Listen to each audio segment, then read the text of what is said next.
The following is a production of KYNE TV in cooperation with UNO Television.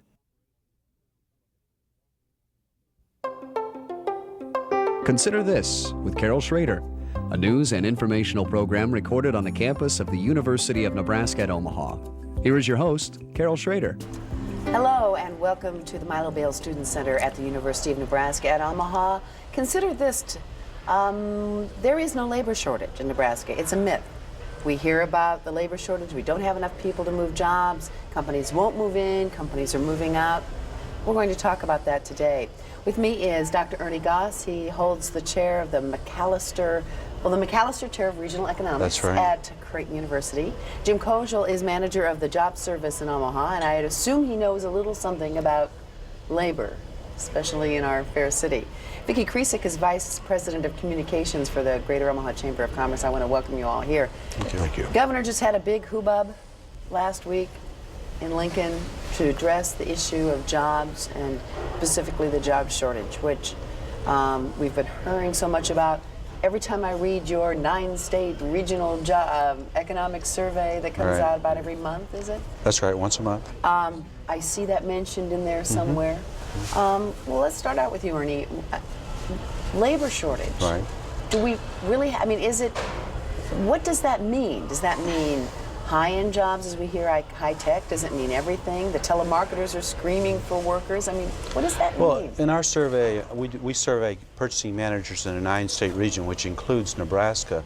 We survey these purchasing managers monthly, and it's without exception over the past year, 2 years, well, actually 2 years, they report a difficulty in finding and hiring qualified workers. In other words, they have positions for which they can't fill. And those typically, they're primarily focused, say, in skilled areas, in technology-related areas, and at the low-end area, in other words, entry-level positions. So those are, at least the survey that we conduct at Creighton University, those are the areas in which we observe that purchasing managers report difficulty in finding workers. Jim, we have a terrifically low unemployment, but the employers that call you, are those the ones? Well, we do have a 1.6 unemployment rate right now, but you know, what we see is that can be, say, terrific for the job seeker, but for the employer, a lot of the employers are really facing difficulties that we are working with. And I would agree with Dr. Goss, is that one of the things that we see is it does go through all different levels. It is in the elementary positions. It's also very much in the high tech and in the skills positions. We find a lot of employers we are working with, I hate to use the word begging, but you know, they are sometimes in desperate needs to try to fill the replacement positions. And what we see is a lot of hopping of applicants. Not in your highly skilled positions, but in your medium positions that I have a job here, but I see something over here that is a little bit higher, and it's a replacement job that we see, you know, someone going into. And even on the most elementary level of jobs that are available, I mean, if I take something like the food service, you know, starting jobs in grocery stores and those types of things, you know, it really seems to stress the peaks and valleys, that there are certain places in the city where employers have even a much more difficult time than other places to try to fill those jobs. They'll bend over backwards with maybe a little more on the benefit side or a little higher. You've actually heard words come into the vocabulary like bounty. You bring an employee and I will pay you a bounty for that. And I mean, that's not at a high level job, that may be at a lower level job. Well, Vicki, you deal with many of the good businesses that are housed here, and you also spend a lot of your time at the Chamber trying to lure people in or make it easy for them to expand current businesses. I mean, is this just a mirror image of what you're hearing? Well, yes and no. I mean, there's a lot of facets to this. This is not an across-the-board labor shortage. There are plenty of people out there that are way overqualified for the jobs they have. In fact, The data that we have shows that we probably have a higher level of underemployment than in other parts of the country. So there's that factor. There's the entry-level jobs. When you have such a high or low level of unemployment, which we have about the lowest in the nation, obviously those are going to be tight. They are actually across the nation. The highly skilled computer type, computer engineers, computer programmers, computer technicians, all of these kind of jobs, those are in short supply all over the country, and they're in very short supply in Omaha, especially because of our high growth in the high-tech kind of telecommunications, information technology related industries. So Omaha isn't different than the rest of the country in that we kind of beat them to the shortage because of our low unemployment rate. But there's some potential there in this level of underemployment. Now you have middle manager jobs and things like that. Those are not in short supply. And apparently neither are, you know, broadcast journalists. I mean, Our economist. well, what does this really mean? I mean, okay, we know that it means that employers, that we fear a little inflation because employers have to boost their salaries a little in some cases. But I hear that people, and there's a danger in hearing lots of little bits of information, that there's a lot of movement south in our country. Certainly not because they traditionally pay more. That, you know, we're not, our future is at stake, both short term and long term. Nebraska isn't exactly, or Iowa, exactly the kind of place that people are clamoring to go to. I mean, it's not on their top, excuse me, their top 10 list of places to live. So those kinds of implications for the long term, is this really kind of isn't this a worrisome? But an incident happened here about a year ago. I think it was towards the end of '96 when the mayor went on the air regarding the low unemployment rate in Omaha.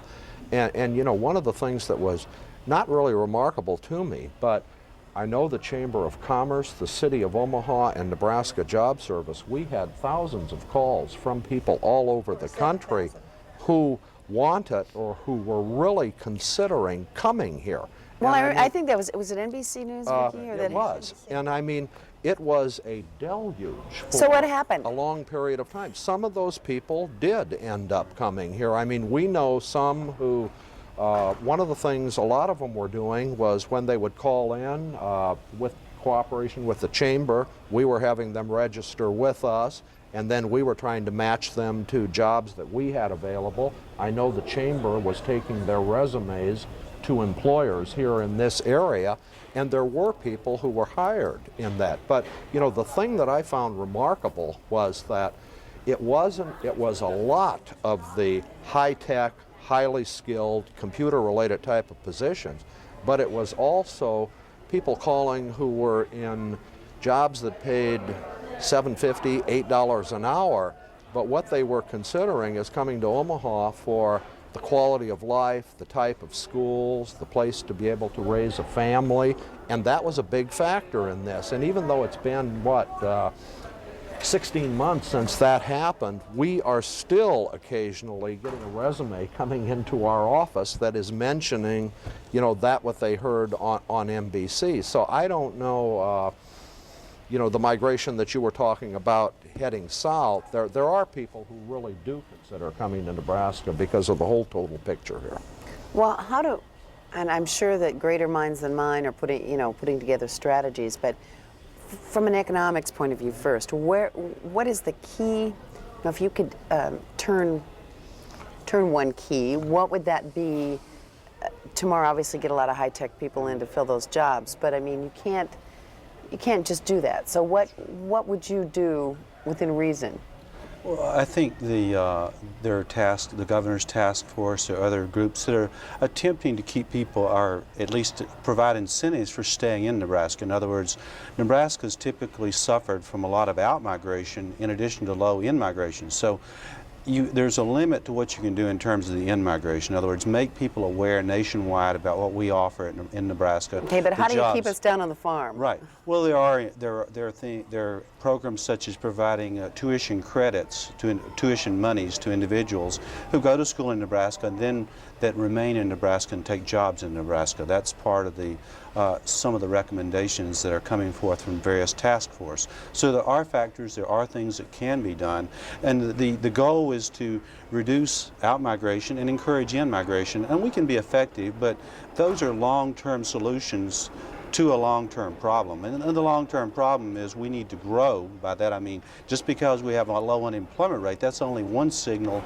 of a good place to find a job. We need job growth also. We typically are not doing very well in job growth. In other words, the proportion of new jobs in our economy, and that's because we just don't have the workers. So, Vicki, what would you do if you, based on what you hear from?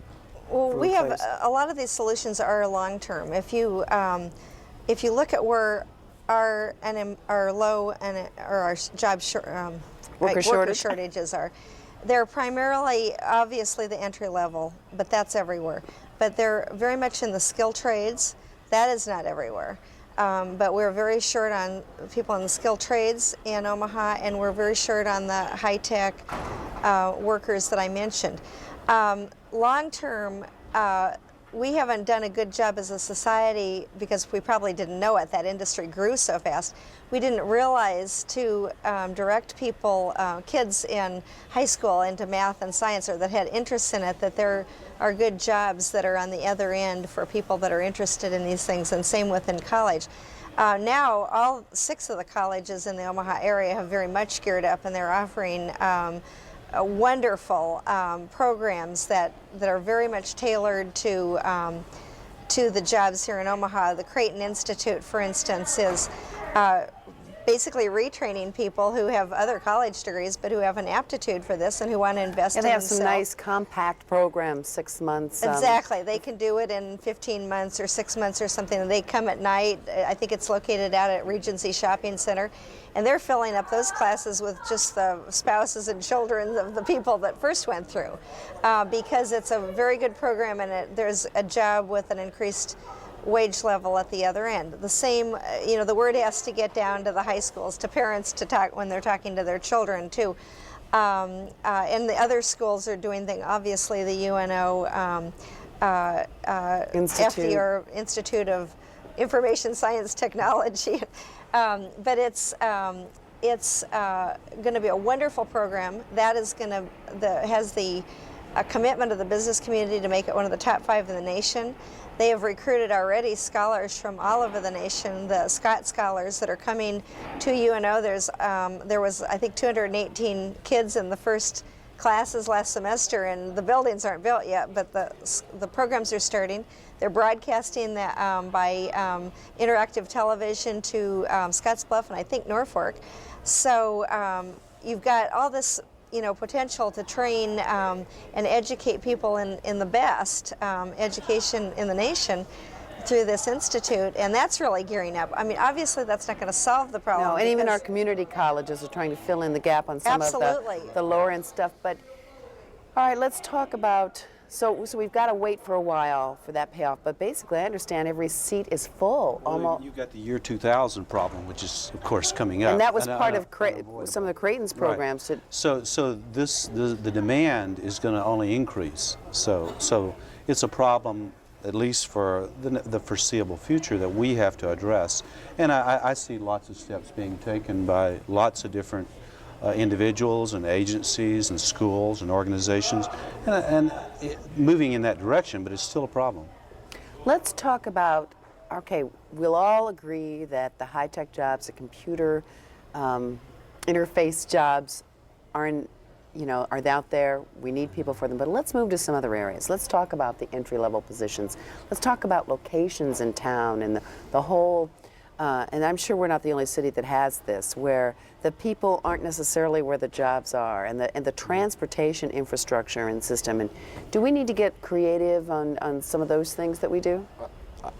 I see that happening a little bit. There is a committee right now in Omaha that's working on various types of transportation issues, and one of the big things is that businesses have changed so much in the last 15 years, I mean 15 to 25 years, your service type of industries, you don't have 8 to 5 anymore. Now you have from 3 o'clock in the morning till midnight, and those types of things. Because we serve all the other people 24 hours a day that are working. And so you have to have some accommodations, to be able to get folks to these things.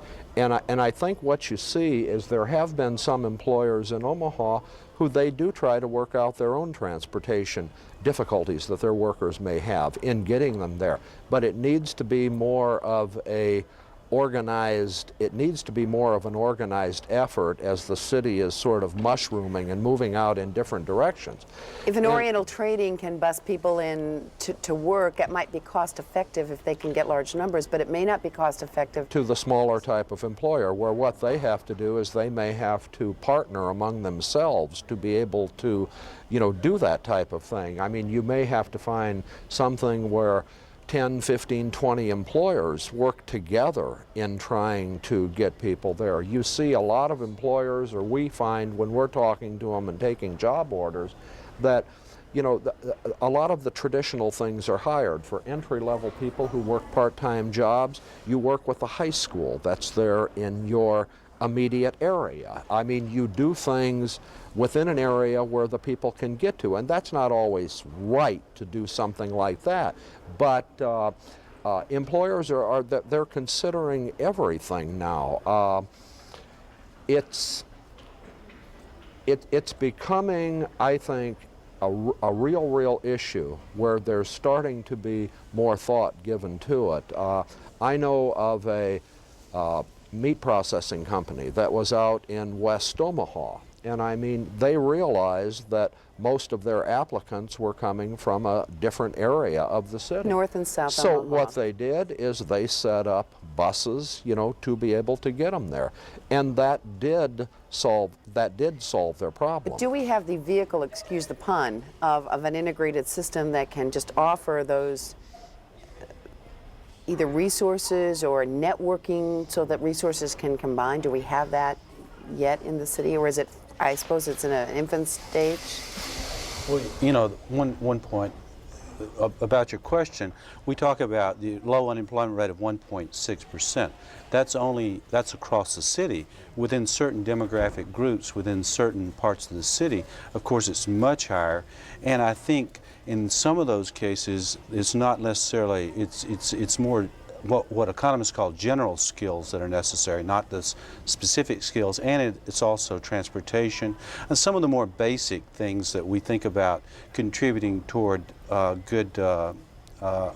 getting a job, getting the job you want. I think that employers that I have talked to who try to be very politically correct and not describe it the wrong way, but I mean speaking the English language, even acceptably.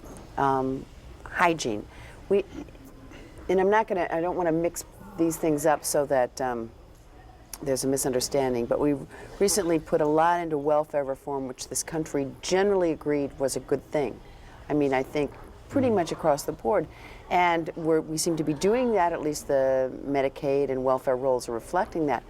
But is there a gap, an education gap, in getting them to fill some of these jobs and then maybe even move up and improve their skills? That's employers have said that over the years, and even in Nebraska, what's considered very high, more highly educated as opposed to the average, and maybe I'm working with a myth, and I want to be very careful. Employers are saying that level has gone down of the person being qualified for some of these jobs with some of these skills that you're talking about. That's maybe gone down, and also the level of need of the jobs has gone up. I mean, there's hardly any really unskilled jobs anymore. Almost everybody's has some kind of computer to operate or something else. If nothing else, you talk about a skilled job. We recently read in the World Herald Nixon article, are we dumbing up our college degrees? Mm-hmm. Why? I think we've sort of, or maybe dumbing down, we've dummied down sort of what we expect in civil behavior. Well, Omaha is a pilot for a really interesting program along that line. It's called Work Keys, and it's with the ACT organization and started in the Omaha Public Schools, where they tested all the 10th graders. on skill, they profiled the 50 most prevalent jobs, or maybe it's like something like 60 by now, in the Omaha area. And they profiled exactly what specific skills are needed for those jobs. And then they You're talking measured, very basic, right. incremental Then they skills. measured those against the skills that the 10th graders had, and then readjusted the curriculum to make sure that the kids coming out and graduating are qualified for the jobs in Omaha.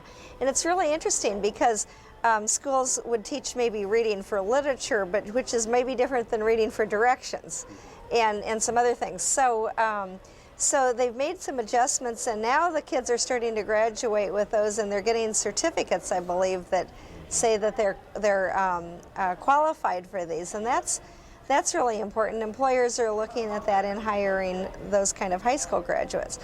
So there's a lot of programs like that that are going on that are trying to increase that basic skill level. Something else that's happening along the lines of where the unemployment is that I think two exciting announcements in late last year in November and December. One is the redevelopment of the Stockyards area for a mixed-use office and light industrial, and the same with the North Omaha Business Park is going to be starting in the area of the Logan Fontanelle homes where they tore down, and then building out from there to make those kind of a mixed-use area, but which would have a lot of jobs in areas where jobs are needed. Is that the kind of thing, you know, when we thought of, and I'm not just trying to be ethnocentric here when I just talk about Omaha, but I'm sure some of the larger metropolitan areas, Lincoln, when we did our city planning for years, and I'm not laying any blame, but certainly developers sort of rule the roost, and maybe thoughtful planning sometimes falls behind the developers, and I think we can point out to the width of Dodge Street at about 116th for we probably knew people would move out there and that there would be a lot of business. But when we were watching our quote inner city areas, we had to know that we had to get some jobs in there. We had to encourage development.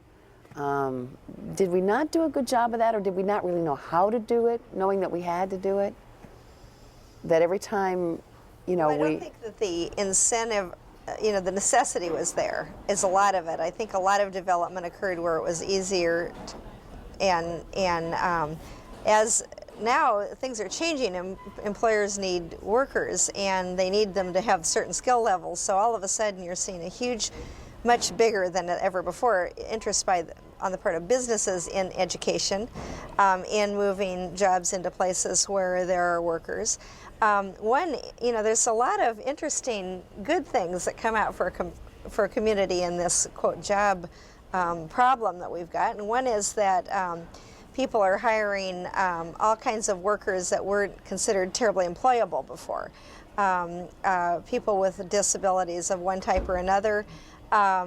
I just saw, there was on television the other night a story about a company that's using kids that are like below the working age, it's like 15 or something, but they're doing sort of like minimal hours, or they're staying under the minimum, and they're using these kids to do various kinds of jobs. I mean, there's all kinds of approaches. There's a lot more. Seeing a lot of the mentally challenged working. and senior citizens working jobs that normally, like Albertsons, bakers. And employers that thought it was a problem now finding out it's an advantage. They're finding that these are great workers. It's an untapped resource for a lot of them. They never paid any attention to it for years, and now all of a sudden, especially with the older worker, and a lot of people, it seems, as they're retiring maybe a little earlier, then they're looking for something else, and a lot of the mentally and physically challenged people, I mean, maybe 10 years ago they wouldn't have been given much consideration at all, and now they're working in various types of elementary jobs, and it seems to be working real well. I would just like to mention one thing. Vicki sort of alluded to it a little while ago, and I think it's a really good point. Right now, our file at Job Service, we have approximately 7,000 people who are registered with us. And my guess would be... So that means 7,000 people looking for jobs. 7,000 people looking for work. But I would say that probably 45% of those people are already employed. And when they are looking for something, they are a little bit more particular in trying to find something that's commensurate with what their educational background is, their previous pay is, an increase in hours, or those types of things like that. Or they're taking some type of an additional education to try to go from one point to another point. And this is probably the biggest change that I can remember in our files in about the last 5 years. And it keeps growing and growing. So Ernie, as you sit there in your office with your computer, digesting your data, be a little bit of a prophet here and tell us where we're headed. Where do you see us? Well, you know, back to your point about this, yeah, you can go back to any back point. to the point of this Nebraska, Omaha being a city that has grown into really two cities. I think Omaha has done a better job than most cities. In other words, this is a problem nationwide for almost all large cities, and in my judgment, Omaha has done a better job. We Now, didn't end up with a as- huge Right. downtown that was a mess, Right. and the That's whole right. older part abandoned. But as the prophet, or as a I'll let you be the seer. no, not only. Or was that prophet? As I can only tell about the economy next month, but nonetheless, looking out a few years, I'm pretty confident about Nebraska and some of the steps that are being taken in terms of reducing out-migration, encouraging in-migration, bringing good companies here, helping companies that are here grow. So I'm reasonably confident. I think you've got a lot of people out there. We need to get the message out that Nebraska is a good place to work, good place to live. And I think once you move here, once you live here, you find that's true. All right, we have about a minute left. I'm going to do a real quick thing here. I am underemployed, minimally skilled. What's the best place for me to look for new skills? Community college? Community college is an excellent place, and there's a lot of other programs around that train people. And am I going to find some, maybe a little financial help, considering that I have, you know, kids and And car entry-level brows? jobs, most of the companies will also train people, very much so. If you have, you know, if you want to work, you can find a job in Omaha right now. There are plenty of places where you can get a occupational assessment that'll tell you what you have, what you can do best, what type of education you would need to, you know, go from point A to point B. And once you get in a company, there's plenty of on-the-job training where So if there's you any should be skill able- that I'm looking at, assuming that I have the brains and the facility Mm-hmm. to do it, there is somewhere here in town, I mean, but is the job service the first place to go? or The what? job service can help. Your metro colleges are terrific. It's someplace where you can have your skills assessed. You can do an analysis in what you do best, and what type of jobs you think you want to do. Well, I don't do this best, but I had best do it, and that's get out of this half hour. But don't forget about the year 2000. I mean, there's going to be a terrific demand for So think now and roll now. That's right. All It's right. going to be a good job market there. Okay, thank you. Dr. Ernie Goss, Jim Kozel, Vicki Kresik, thank you for joining us on Thanks, Consider Carol. This. Thanks for inviting us. Thank you.